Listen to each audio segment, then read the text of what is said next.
the mid-60s, most female singers favored a pop or soul-influenced sound, and that remained the case until artists like Grace Slick and Janis Joplin appeared on the scene later in the decade. But in this video, we're focusing on female-fronted singles that stood apart from the typical pop-leaning tracks of the era. These songs feature a hard-edged backing, often with fuzz guitars and a tough and uncompromising sound, giving them a raw energy that sets them apart from most female-fronted records of the era. And we're not just looking at Britain. This video also features artists from France and the United States, showing that this approach was happening on an international level, even if most of these tracks unfortunately went largely unnoticed and were barely recognized. Of course, the 60s also saw the emergence of many all-girl groups, but we'll be covering those in a future video. For now, this video focuses on solo female singers and their hard-edged, guitar-driven singles. So without further ado, let's begin. Oh, come on, sister, you're young and you're pretty. Ain't it time that you stop standing still? This excellent track called Where the Good Times Are was the B-side of Beverley's first single, released in 1966. Both sides of the single featured an outstanding lineup of British session musicians consisting of future Led Zeppelin members Jimmy Page on guitar and John Paul Jones on bass. And the track also featured top session musician Nicky Hopkins on piano.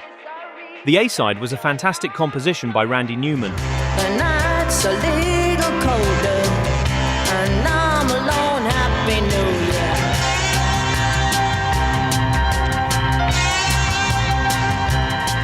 But to my ears, the highlight was the B-side, which was penned by Beverley herself. Things ain't the same where the good times are.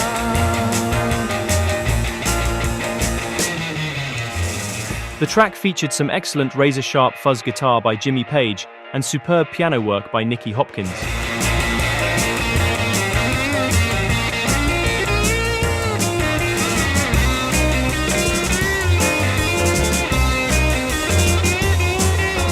Beverley got her start in music in 1964, and she quickly gained recognition as one of the most talented artists in London's folk scene. Even before releasing her first single, her abilities had already been praised in the music press by artists such as Paul McCartney, Donovan, and Denny Laine.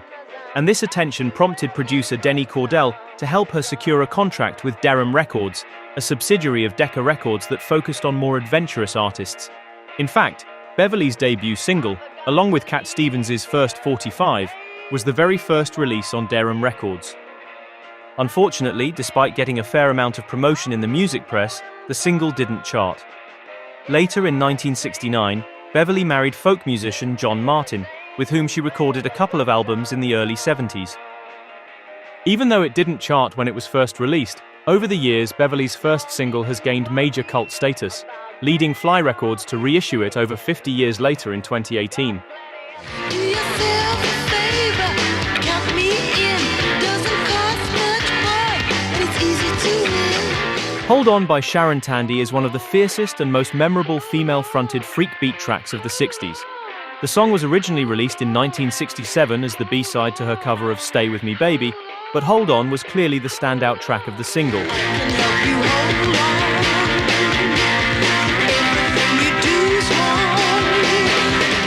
Tandy's breathy and husky vocals were backed by the powerful sound of British band Les Fleurs de Lis, a mod group known for their blistering guitar-driven style.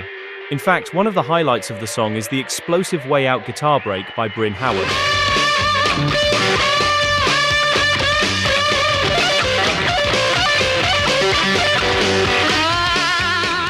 Hold On is widely regarded as one of the finest examples of what is now known as freakbeat, a term that is used to describe the sort of 60s tracks that blended the hard-edged mod sound of the era with a more adventurous and psychedelic approach. A year later, in 1968, Atlantic Records decided to reissue the track, this time giving it its rightful position as the A-side of the release. The B-side was Daughter of the Sun, another excellent, powerful song which also featured Les Fleurs de Lis as her backing band. I'm a daughter of the sun. I'm a sister of the moon. The single became a minor hit in Germany, but failed to chart elsewhere. But both sides of the 45 were rediscovered years later, and have since become major cult favorites thanks to their inclusion on several compilations of forgotten mod and freakbeat singles from the 60s. Baby, can you hear me?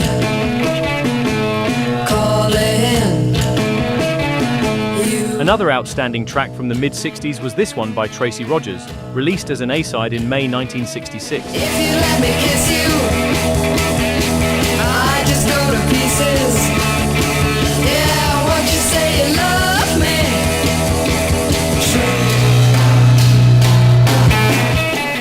me? Tracy Rogers got her start in show business as an actress, enjoying a successful career on the West End stage and starring in British films from the early 60s such as The Leather Boys. And Rogers even travelled to Broadway to appear in The Girl Who Came to Supper. But after returning to London, her growing interest in music prompted Polydor to offer her a recording contract in 1965, when Rogers had just turned 20 years old. This was her third single, and just like the previously mentioned 45 by Sharon Tandy, it featured Les Fleurs de Lis as her backing band, who graced the track with a truly powerful fuzz-drenched sound.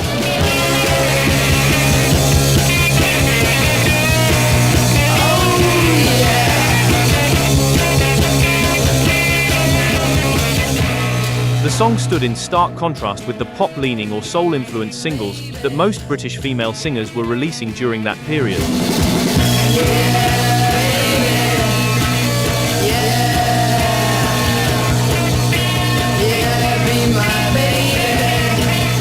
This track called Baby was originally released as a single by The Sorrows in 1965.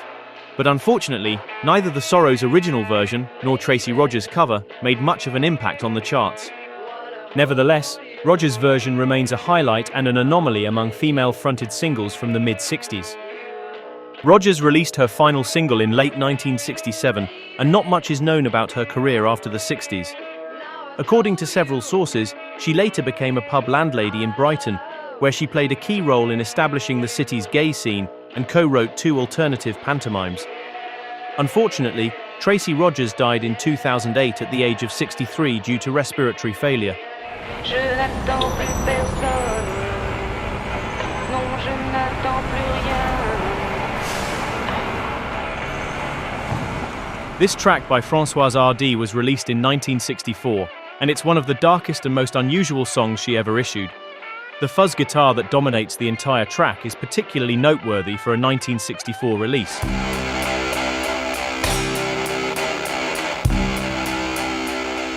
The success of Satisfaction by the Rolling Stones in the summer of 1965 popularized fuzz boxes worldwide, and for many listeners, that was the first time they had heard that kind of distorted tone. Of course, fuzz boxes had been around for a few years, but before Satisfaction, it was still rare to hear them in pop records, and the effect was usually used sparingly, often just in guitar breaks or as a bassy texture in the background. Therefore, the dominating fuzz guitar in Hardy's track was highly unusual in 1964. And in this sense, the song was far ahead of its time, offering an early glimpse into the psychedelic sounds that would emerge later in the 60s.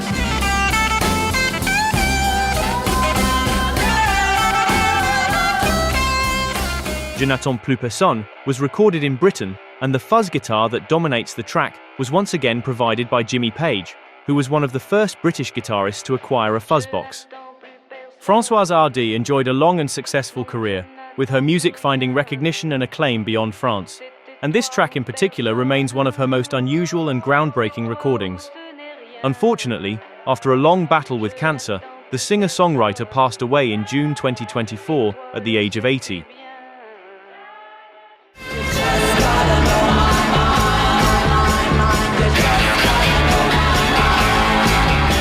Just like it happened in Britain or in France, most American female singers from the mid-60s tended to favor a pop or soul-influenced sound. And that's what makes this 1965 single by Karen Verros so unusual. It stands out sharply from the pop-oriented work of contemporary white female singers like Leslie Gore.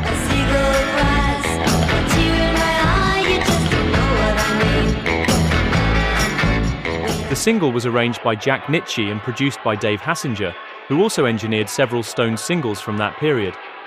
Musically, the track is driven by a twangy, hard-edged guitar sound, prominent bass, solid drumming, and a vocal chorus that pushes it beyond standard pop and into gritty garage rock territory.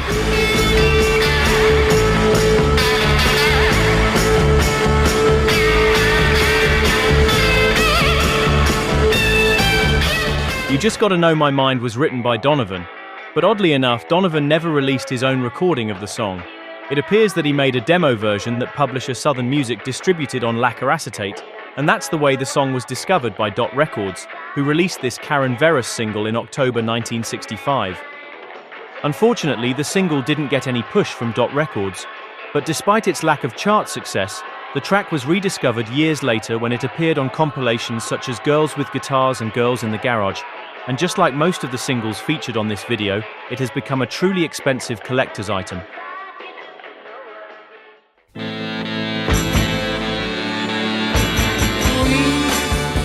Have so little time. Just like the previously mentioned track by Françoise Hardy, another song from 1964 which has achieved notoriety over the years for its unusual early use of prominent fuzz guitar was this tune by British actress Diana Dors. Dors remained active until her death in 1984, but she reached the peak of her fame as an actress in the 50s, when she was widely known as the British Marilyn Monroe. However, her popularity started fading away in the early 60s, and that was the period when she started venturing into pop music alongside her film career. I got so little time to do everything I want to. This was the A-side of her second single, and it was written specially for her by the songwriting team of Les Reed and Barry Mason. It was an excellent song about longing, emotional urgency, and the fear of time slipping away in a troubled romance. And the song once again featured Jimmy Page handling the fuzz guitar sounds that dominate the track, giving it a striking and forward-looking sound, especially considering that this was recorded in 1964. Gotta take his face in my hands, kiss him till he understands that we have so little time. Although it didn't become a hit at the time, the song has since attracted attention from collectors and fans of obscure 60s British pop. In an interview several years later, Smith's lead singer Morrissey cited the track as one of his all-time favourite songs, and the single has become a highly sought-after collector's item, often exchanging hands on Discogs or eBay for substantial sums. And its cult status prompted Piccadilly Records to reissue it as a Record Store Day exclusive in 2014. Il est 7 heures du matin, faut se réveiller.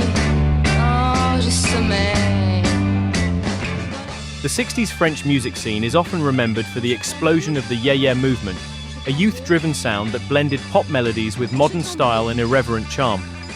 But some artists associated with the movement favored a grittier and edgier approach, and this track by Jacqueline Taïeb is a perfect example.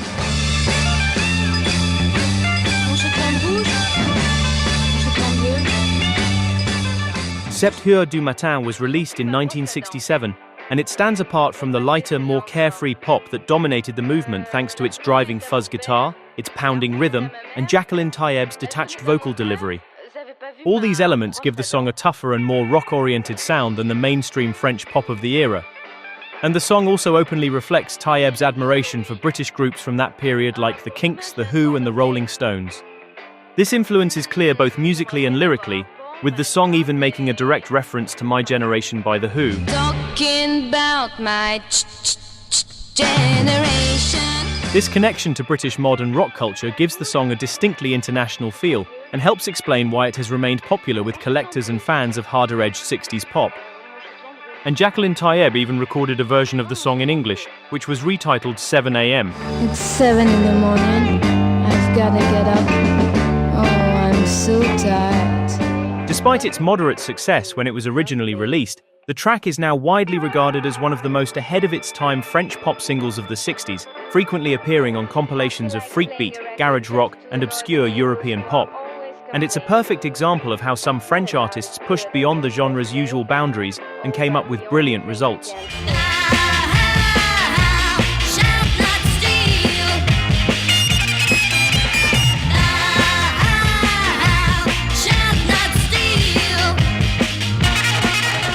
Glenda Collins was a British singer who released a total of 8 singles in the mid-60s, all of them produced by Joe Meek.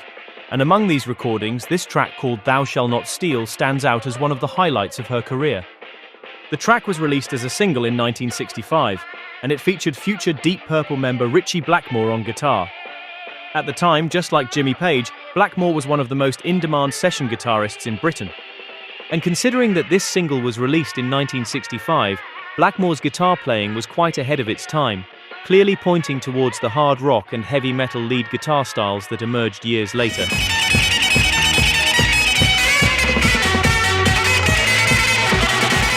Glenda Collins never achieved mainstream success, and her recording career effectively came to an end following the death of producer Joe Meek in 1967. But her music was later reassessed and rediscovered by 60s enthusiasts, and for anyone interested in her work, this comprehensive box set released in 2023 is well worth exploring.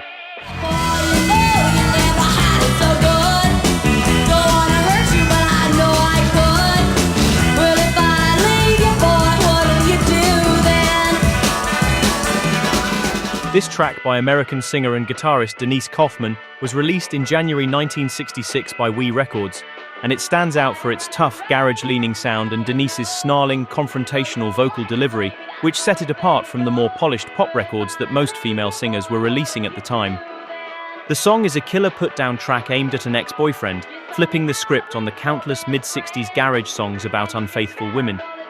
And as a curious note, the ex-boyfriend was reportedly Jan Wenner, who later founded Rolling Stone magazine. Well, I say take me as I am, boy, The single was a collaboration between Denise on vocals and harmonica and members of the Berkeley band The Answer, and both sides were recorded at Coast Recorders in San Francisco and produced by Lonnie Hewitt, who was the drummer of The Answer and the owner of the Wii label. What will you do then, boy? What will you do then, boy? At the time, Denise Kaufman was already deeply immersed in the emerging San Francisco counterculture, and through her connections with members of The Answer, she met Ken Kesey in 1965 and soon became part of the Merry Pranksters, participating in the acid tests of late 1965 and early 1966.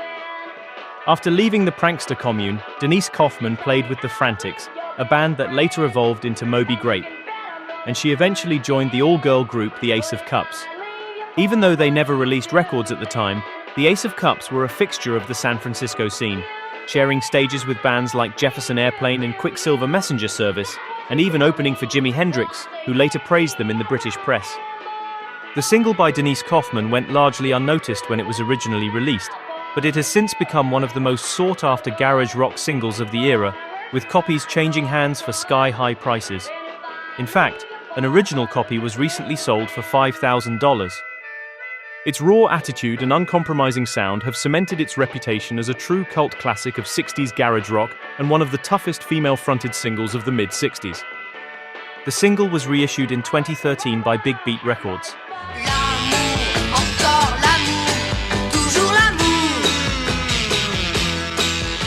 Just like the previously featured Jacqueline Taïeb, Christine Pilzer was another French singer whose music took a grittier and edgier approach than the kind of lighter pop material that was usually associated with the yeah-yeah movement. This track was released in 1967, and it stands out for its playful vocals and quirky structure, and that glorious fuzz guitar, which gives it a raw energy and is one of the song's major highlights. Mariage d'amour, de vos filtres, d'amour, de vos histoires, d'amour, de vos crimes, d'amour, de vos chansons d'amour. The two EPs she released in late 1966 and early 1967 have become quite valuable among collectors and aficionados of French pop from the 60s. And apart from the track featured in this video, another of her songs that has achieved cult status over the years is this track called Dracula, issued as her debut release in 1966. Oh, pitié, Dracula, pitié, épargne-la, Dracula. Prior to turning to music, Christine Pilzer worked as a radio presenter and illustrator, and shortly after the release of her second EP, Pilzer left the music industry and returned to her first passion, drawing and fashion. But both of these tracks remain curious and distinctive relics of the era, occasionally resurfacing on compilations and appreciated by enthusiasts of French pop from the 60s.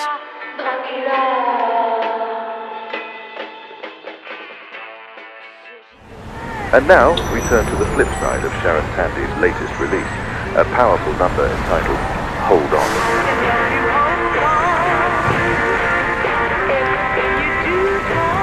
I hope you enjoyed the video.